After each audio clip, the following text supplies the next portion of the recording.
I think the Spanish hate us Brits, or is it the English? But unfortunately, the Scots, they also get tarnished with the same brush that they do. Oh dear. Well, over-tourism is being a topic of protest all over Spain, and it's spreading like wildfire.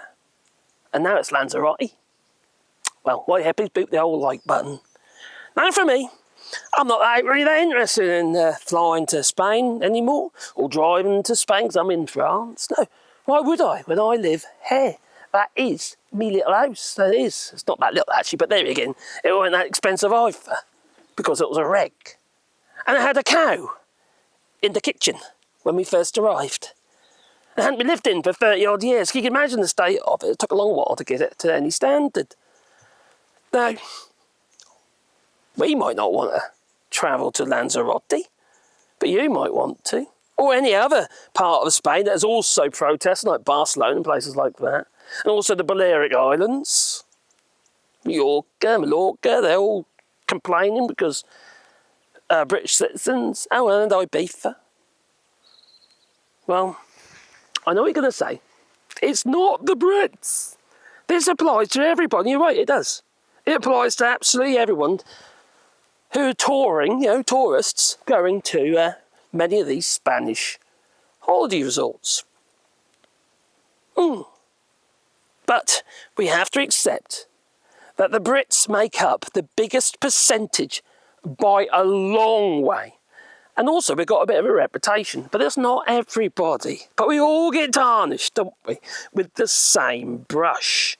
Now, whenever I travel to Spain or anywhere like that in the past, I didn't get paralytic. Nope.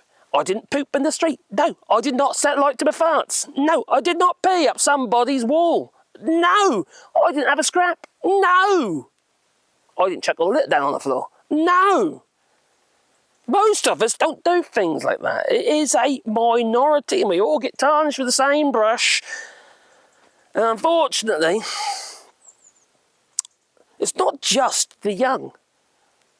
There's also some of the older generation as well. And to be fair, there's also some of the expats. Oh, I mean immigrants. Oh, I do apologise. Yes. They can all cause trouble, be disrespectful. They come in all forms. And they've had enough. The Spanish people have had enough. So they want a different class. This is what I've been told by the Spanish, not the Spanish, by some Spanish people I know. They're sick of it. They want a different class of tourists now. They understand they need tourism. They just don't want that tourism.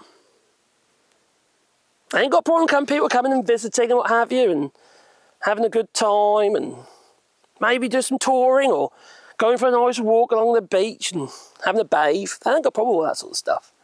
It's all the disruption and the aggravation and the buying up of all the properties just to allow these people to travel. You see, they're not generally big spenders, a lot of them. Anyway, so that's not great for the economy. For the amount they're spending, the clean-up is horrendous. The damage that gets caused on a regular basis is horrendous. And the locals, they need a bit of peace. A bit of peace and quiet, maybe. They want to be able to put the baby to bed at night, and not be worrying about them being woken up by a load of rowdy youths lighting their farts, or setting like the fireworks, or whatever they're doing.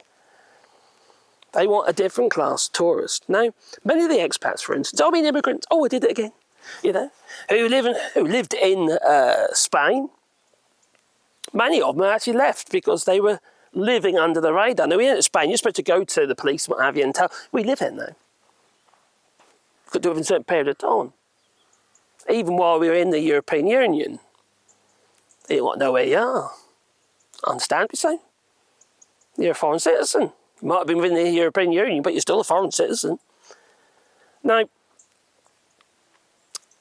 many of them are left, but that hasn't actually affected many of these areas. Some areas have been affected quite badly because no one wants to live there, because like old English ghettos, load of bowls and all that sort of stuff, No tank, just bowls. And fish and chip shops. they're not interested in that kind of food, the Spanish. But also the Belgians, the Dutch, whatever, coming over to Spain, and they're filling those spaces. They're buying up those properties that were left on the market when many of the English left.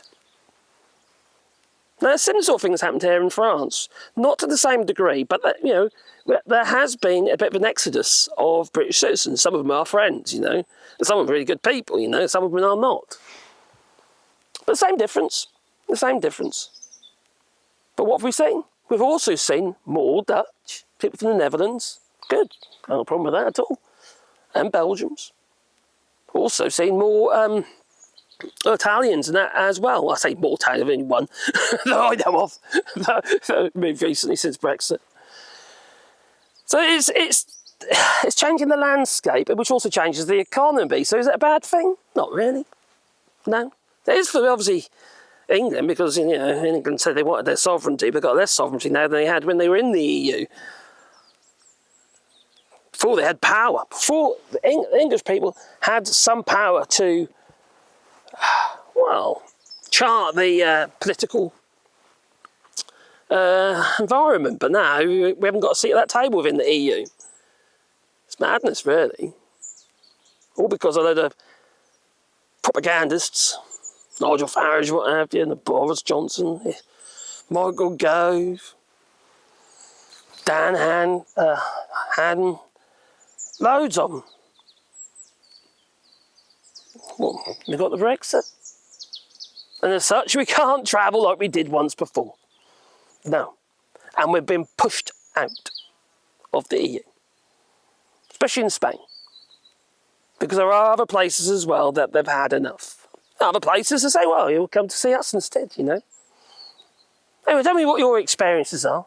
Since Lanzarote has decided they don't want as many English coming to have holidays and what have you in Lanzarote, because they want to be able to have a normal life, and I understand that. I wouldn't like it. No. Not if it was my place of birth and that's where I've been brought up, and all of a sudden you see it over the last 20, 30 years turn into some kind of, rave. It doesn't suit everyone, does it? So anyway, big old like buttons, helps the channel, but also if you want to support the channel, there is Patreon, or you buy us a coffee, or you can just super thanks down below, what have you. But also we're doing a rewilding here in France where we're planting trees. I have to say this every time. We're planting 1,000 trees on 2 hectares of land, and if you want to have a tree with your name on, what have you, or maybe a memory of a loved one, or Christmas present even, there is a GoFundMe link down below where you can make a contribution. There's no fixed amount, even just a small contribution, doesn't matter. Everyone is treated the same, although bigger contributions obviously will plant more trees. It goes into the overall pot, you see, and that really helps the maintenance of them and the other things, because it's going to be an ongoing thing. We've been trying to work out our costs, and it's a lot more than we first envisaged just to look after the site. Cutting the grass is a blooming problem, I'll tell you. Well, the tree's little. Anyway, time for me to go, so I can say doodaloo, Anyway, links down below. Don't forget, boot the whole like button.